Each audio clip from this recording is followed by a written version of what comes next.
بہت پریشان، رات کو سوئے، خواب میں دیکھا کہ امام زمانہ کا خیمہ لگائے، وہاں گئے، کہا کہ مولا یہ میری حالت، کہا کہ تم برابر کے خیمے میں جاؤ، وہاں میرا نائب بیٹھا، وہ اسی زمانے کے ایک عالم، وہاں گئے اور نائب نے ان کو ایک دعا بتائی جو شیخ عباس قمی نے مفاتیح میں فجر کے اعمال میں لکھی. جب بہت آپ پہ پرابلم آ جائے، کوئی راستہ نہ ہو، نکلنے کا ہر راستہ بند نظر آئے، تو وہ یہی ہے نا کہ نماز کے بعد پہلے اپنا ہاتھ اپنے دل پہ رکھو، 70 ٹائمز کو یا فتح، اس کے بعد یہ دعا پڑھو جو میں 2 دن سے خطبے میں خطبہ بنا کے پڑھا، کیونکہ وہ خطبہ بھی لا حول ولا قوت الا باللہ توکلت علی الحی الذی لا یموت الحمدللہ الذی لم یکن شریک فی الملک ولم یکن ولی من الذل وکبرہ تکبیرہ. اصول کافی میں یہ جو ہے چھوٹی سی دعا یہ الگ آئی ہے، سیپریٹ. اس واقعے میں تو یہ پارٹ بن کے آئی ہے نا 3 دعاؤں کا. رسول خدا کے صحابی نے کمپلین کی بہت پرابلم، رسول نے یہ دعا ان کو الگ سے تعلیم کی، یہ الگ تھی. لیکن امام زمانہ نے یا فتح پلس یہ اور پلس وہ دعا جو چھٹے امام نے ایک دفعہ ارشاد فرمائی کہ مجھے تعجب ہے اس مومن کے اوپر جو 4 پرابلم میں پھنس جاتا ہے اور پھر بھی قرآن کی یہ 4 آیتیں نہیں پڑھتا.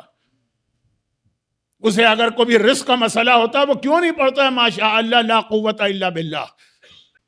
جو کل میں نے ماشاء اللہ لا قوت الا باللہ الگ سے بتائی تھی، لیکن یہ پارٹ ہے اس 3 دعاؤں کا جو ملا کے امام زمانہ کے نائب کے ذریعے ان کو پہنچی اور پھر ان کے سارے پرابلم ود ان ڈیز ختم ہو گئے.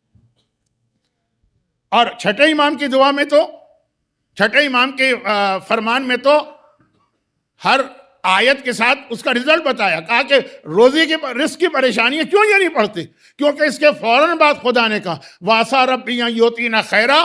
بہت جلد اللہ تمہیں بہت ہی خیر و برکت عطا کرے. اس آیت، یہ آیت سورہ کہف کے اس کے بعد دیکھ لیجیے. اور اگر کسی کو دشمن کا خوف ہے تو وہ کیوں نہیں پڑھتا حسبنا اللہ ونعم الوکیل، کیونکہ اس کے فوراً اللہ نے کہا فانقلبوا بنعمت من اللہ،